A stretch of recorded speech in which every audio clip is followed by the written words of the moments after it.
Hallelujah, জয় যিশু।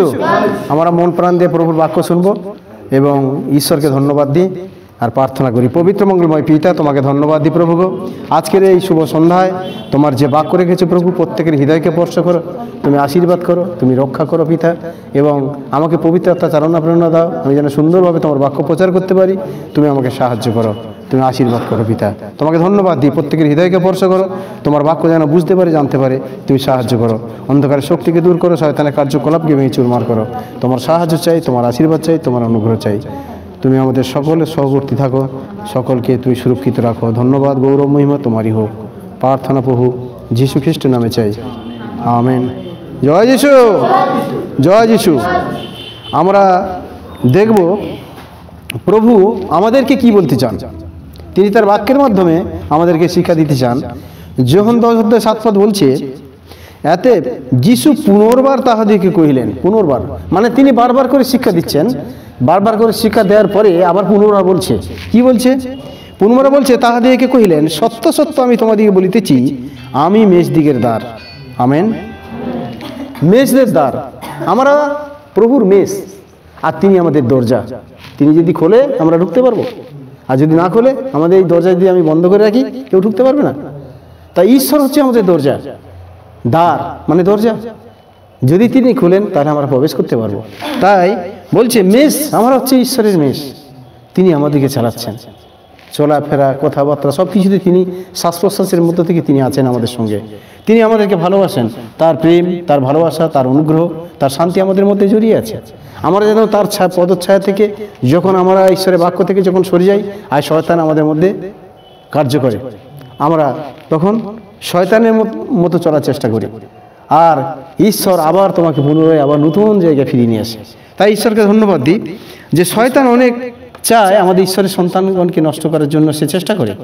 কিন্তু যদি ঈশ্বরের সন্তান 7 বার পড়ে যায়, সে কিন্তু ওঠার চেষ্টা করবে, এটাও বাইবেলে লেখা আছে। তাই বলছে ঈশ্বর তার বাক্যের দ্বারা বোঝাতে চাইছে, যাহারা আমার পূর্বে আসেছিল তাহারা সকলে চোর এবং দস্যু, কিন্তু মেষেরা তাহাদের রব শুনে নেই। হ্যাঁ, দস্যু, কিন্তু মেষেরা তাহাদের রব শুনে নাই। আমি দ্বার, আমাদের যে যদি কেউ প্রবেশ করে সে পরিত্রাণ পাইবে এবং চোরানি পাইবে। ভিতরে আসিবে, বাইরে যাইবে, চোরানি পাইবে। হালেলুয়া।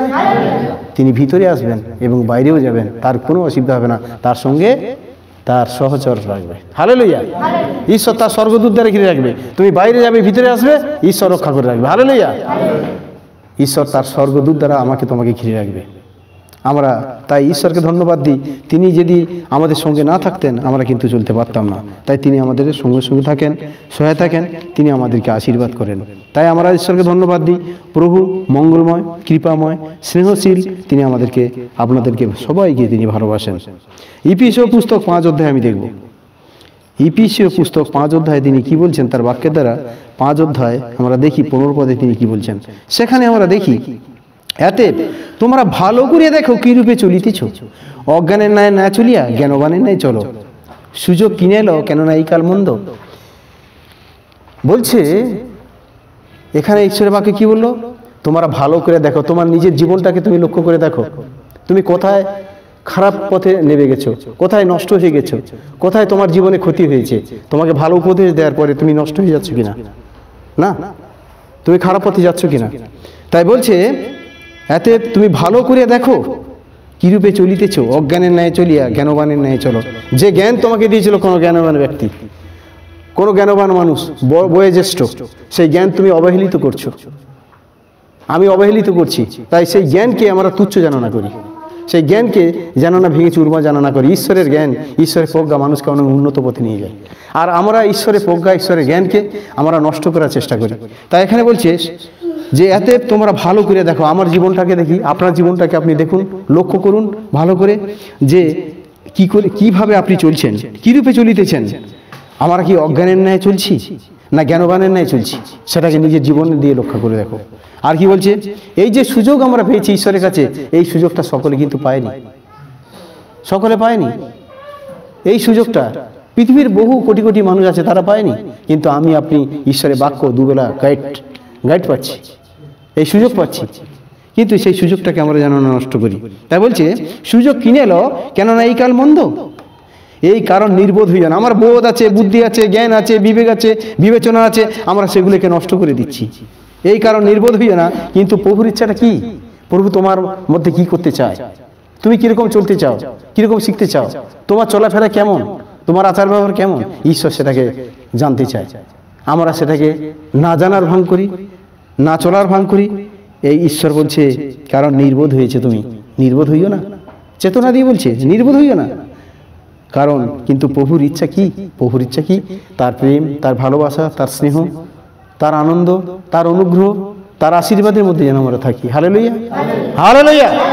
তাই ঈশ্বরের সেই আশীর্বাদকে আমরা কোনো মতে যেন বঞ্চিত না করি। হালেলুয়া। তাই ঈশ্বরকে ধন্যবাদ দিই এই বাক্যের জন্য। বাক্যে ঈশ্বর আশীর্বাদ করুক। 51 অধ্যায় গীত সংহিতা 10 পদে তিনি কি বলছেন তার বাক্যের দ্বারা আমরা দেখি। গীত সংহিতা 51 অধ্যায় 10 পদ, সেখানে আমরা দেখি প্রভুর বাক্য আমাদেরকে কি শিক্ষা দেয়। গীত সংহিতা 51 অধ্যায় 10 পদ।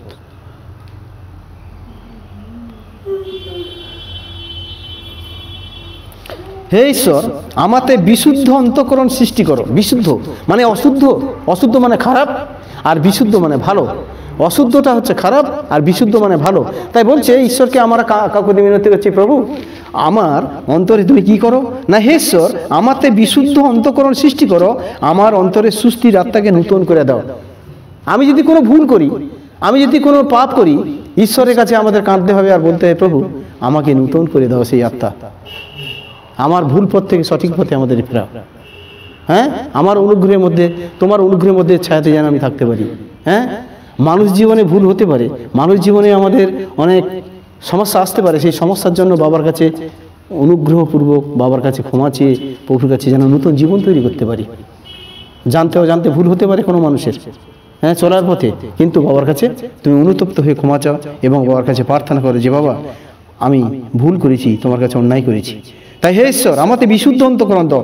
আমার মধ্যে যে অপবিত্রতা ছিল, সেই অপবিত্র থেকে আমাকে পবিত্রতার মধ্যে রাখো, এবং সেই অন্তঃকরণ বিশুদ্ধ থেকে আমাকে শুদ্ধ অন্তঃকরণ দাও। আমার অন্তরে সুস্থির আত্মা, যে অসুস্থির আত্মা ছিল, যে রোগের আত্মা ছিল, যে সমস্যার আত্মা ছিল, যে বিভিন্ন রকমের ক্ষতির আত্মা ছিল, সেই আত্মা থেকে আমাকে তুমি সুস্থির আত্মার মধ্যে নিয়ে এসো। হালেলুয়া। সুস্থির আত্মা।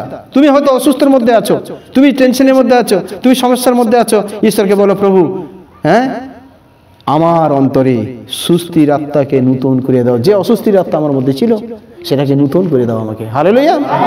জয় যিশু। সর্বশক্তিমান ঈশ্বরকে ধন্যবাদ দিই, সেই সুস্থির আত্মা আপনাকে দিতে চান ঈশ্বর। যিশায়া পুস্তক আমরা 35 অধ্যায় দেখি 2 পদ, সেখানে ঈশ্বরের বাক্য আপনাকে আমাকে কি শিক্ষা দেয় দেখি। যিশায়া পুস্তক কি বলছে? যিশায়া পুস্তক 45 অধ্যায়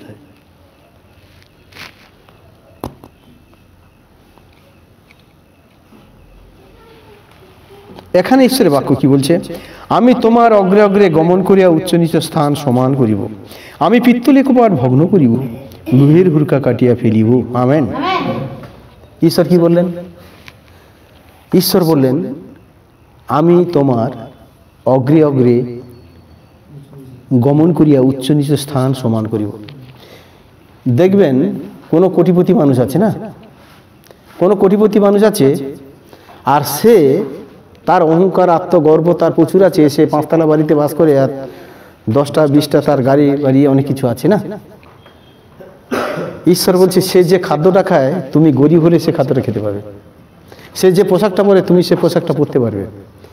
তার মতো কোটি টাকা তোমার না থাকুক, কিন্তু তোমার যা আছে তাতে তুমি সন্তুষ্ট থাকতে পারবে, তার থেকে অনেক ভালো থাকতে পারবে, তার থেকে অনেক আনন্দ থাকতে পারবে না। শুধু 10তলা বিল্ডিং থাকলে হয় না, আর গাড়ি বাড়ি থাকলে হয় না। হ্যাঁ, একজন গরিব যদি হয়, তার মানুষত্ববোধ যদি থাকে, তার যদি চলাফেরা সব কিছু ঠিকঠাক থাকে, সে মানুষত্ব তার মধ্যে আছে এবং সে হচ্ছে প্রকৃত মানুষ। বাধ্যতা এবং ঈশ্বরের সঙ্গে তার সংযুক্ততা, এটা যদি তার থাকে, সে কোটিপতি হলে তার কোনো মূল্য নেই। কিন্তু ঈশ্বর তার সঙ্গে তোমাকে সমান করছে কিসে? খাদ্যে ভাণ্ডারে, পোশাক আশাকে, হ্যাঁ, তাকে সমান করে দিচ্ছে। সে যেটা খাচ্ছে তুমি খেতে পারছো। আজকে দেখো তো, অনেক টাকা, অনেক কোটি কোটি কোটি টাকার মালিক আছে, সে যেতে পেরেছে দিল্লিতে, যেতে পেরেছে মহারাষ্ট্রে, যেতে পেরেছে প্লেনে চেপে, যেতে পারেনি। সেই ওই তার 20 তলা বিল্ডিংয়ের মধ্যে তার সেবা, সেইখানে এসে থাকে, সে যেতে পারেনি। কিন্তু একটা সাধারণ গরিব বাড়ির ছেলে আজকের মহারাষ্ট্রে, দিল্লি, বোম্বাই, চেন্নাই বিভিন্ন জায়গায় সে ঘুরে বেড়াচ্ছে, হ্যাঁ, প্লেনে করে যাচ্ছে, হ্যাঁ, আমদামান যাচ্ছে। কিন্তু আপনি আমি যেতে পারিনি। ভাবতে পারবেন? ঈশ্বর বলছে আমি সমান করে দেব। আমার জীবনে আমি কি ভেবেছিলাম? আমি ঈশ্বরের কাছে আমি কেঁদেছিলাম, প্রার্থনা করেছিলাম, ঈশ্বর আমাকে সেই রাস্তা দেখিয়েছে এবং সেই জায়গায় আমাকে নিয়ে গিয়েছিল। এখন প্লেনে যেতে আমার ইচ্ছা নেই। হ্যাঁ, আরেকবার সুযোগ এসেছিলো আমার, নেপালের সুযোগ আসছে প্রত্যেক বছর, কিন্তু আমি যেতে পারছি না। আমার যাওয়ারও ইচ্ছা নেই। কেন? ঈশ্বর তার জায়গাটাকে একবার দেখিয়ে দিয়েছে, তো এটা এই জায়গাটাই, অতিরিক্ত দরকার নেই। কিন্তু আমি তো জানি যে এটা এইরকম। তাই ঈশ্বর বলছে উচ্চ নিচ স্থান সমান করব। যে কোটিপতি সে প্লেনে চেপে গেছিল, তুমিও যেতে পারবে, কিন্তু ঈশ্বরের ইচ্ছার মধ্যে যদি থাকো। আর আমরা সবসময় যদি বলি অভাব অভাব অভাব অভাব, ওই অভাবই থেকে যাবে, অভাবই থেকে যাবে। আমরা আশীর্বাদের বাক্য বলতে পারি না, প্রভু আমাকে আশীর্বাদ দাও, আমার অভাব নেই, আমার অভাব নেই। আমি প্রতিদিন এই বাক্যটা আমি বলে দেই, হ্যাঁ, বলে দেই। আমরা সেই বাক্যটাকেই মানি না। আর বাক্যটা যখনই না মানে আমাদের অভাব থাকে। বাক্যটা যদি মেনে চলি আমাদের অভাব চলে যাবে। শয়তান তো এটা বলতে চায়, তুই বল তোর অভাব, ও বাবা গো মরে যাবো গো, আমি শান্তি পাচ্ছি না গো, আমার অসুখ হয়েছে গো, এরকম যত বলবে তত বেশি হবে। আর তুই বলো আমি সুস্থ, যিশুর ক্ষত দ্বারা সুস্থ, যিশু আমার প্রভু, যিশু আমাকে ভালোবাসে, যিশু আমাকে সুস্থ করেছে, যিশুর আশীর্বাদ দিয়েছে। আমার আশীর্বাদের বাক্য না বলে আমরা অভিশাপের বাক্যটা বলা শুরু করি, আর তখনই আছে অভিশাপ নেমে আসে আমাদের জীবনে। তাই বলছে আমি তোমার অগ্রে অগ্রে গমন করিয়া উচ্চ নিচ স্থান সমান করব, আমি পিত্তলে কবাট ভগ্ন করব, লোহের উল্কা কাটিয়ে ফেলিব। এখানে আমরা দেখি যে পিত্তলের কবাট ভগ্ন করিব, পিত্তলের কবাট ভগ্ন করব। কারণ কেন বললো? একটা দরজা যদি থাকে, দরজার মধ্যে অনেক সোনাদানা যদি থাকে, ওইটাকে তিনি বলছেন আমি ভেঙে ফেলে তোমার কাছে এনে দেবো। হালেলুয়া। গুপ্ত ধন সঞ্চিত নিধি তোমাকে দেবো। হালেলুয়া। ঈশ্বর চান সেই গুপ্ত ধন এবং সঞ্চিত নিধি তোমাকে দেবে। তাই বলছে লোহের হুড়কা কাটিয়া ফেলিব। লোহের হুড়কা, এই যে দরজা দেখছেন, এই দরজা থেকে একটা বাঁশ বা একটা 2 কাঠ বা 3 কাঠ থাকে, ওই কাঠ দিয়ে দরজাকে বন্ধ করা হয়, ওকে বলা হচ্ছে হুড়কা। আর ওইটাকে আগে 11 দিনে মাটির ভিতরে, মাটির দেয়ালের ভিতরে গর্ত করা থাকতো, এধারে 1 মুঠুম এধারে 1 মুঠুম, ওইটাকে ঠেলে দেওয়া হতো, আবার লাগিয়ে দেওয়া হতো। অনেকে দেখেছে, যারা বয়স্ক মানুষ তারা জানে, ওইটাকে বলা হচ্ছে হুড়কা। আর ওইটাকে বলছে আমি ভেঙে ফেলে দেবো, আর সেই অর্থ ভান্ডার আমি তোমাকে এনে দেবো। আর বলছে, আর কি বলছে, আমি তোমাকে অন্ধকারাবৃত ধনকোষ, গুপ্ত স্থানে যে ধন আছে, অর্থ আছে, আমি তোমাকে এনে দেবো। হালেলুয়া। আর সঞ্চিত নিধি দেবো, যেন তুমি জানিতে পারো আমি সদাপ্রভু তোমার নাম ধরে আমি ডেকেছি। আমেন। হালেলুয়া। ঈশ্বরকে নির্ভরশীল হতে হবে। ওই ডাকতে হয় ডাকি, প্রার্থনা করতে হয় করি, হাফ কথা মানবো হাফ কথা মানবো না, এরকম করলে ঈশ্বরের মধ্যে থাকা যায় না, দুনৌকো দাসত্ব করা যায় না। হ্যাঁ, তাই আমরা যেন ঈশ্বরের দাসত্ব হয়ে থাকতে পারি, শয়তানের দাসত্ব না হয়ে ঈশ্বরের দাসত্ব হয়ে যেন চলতে পারি। হালেলুয়া। আমরা ঈশ্বরকে ধন্যবাদ দিই। যিশায়া পুস্তক আমরা দেখি 30 অধ্যায়ের 21 পদ, সেখানে ঈশ্বর কি বলছে? যিশায়া পুস্তক 30 অধ্যায় 21 পদে কি বলছে?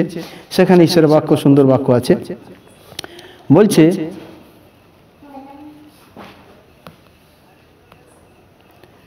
আর দক্ষিণে কি বামে ফিরিবার সময়ে তোমার কর্ণ পশ্চাৎ হইতে এই বাণী শুনিতে পাইবে, এই পথ তোমার এই পথে চলো, এই পথ তোমরা এই পথে চলো।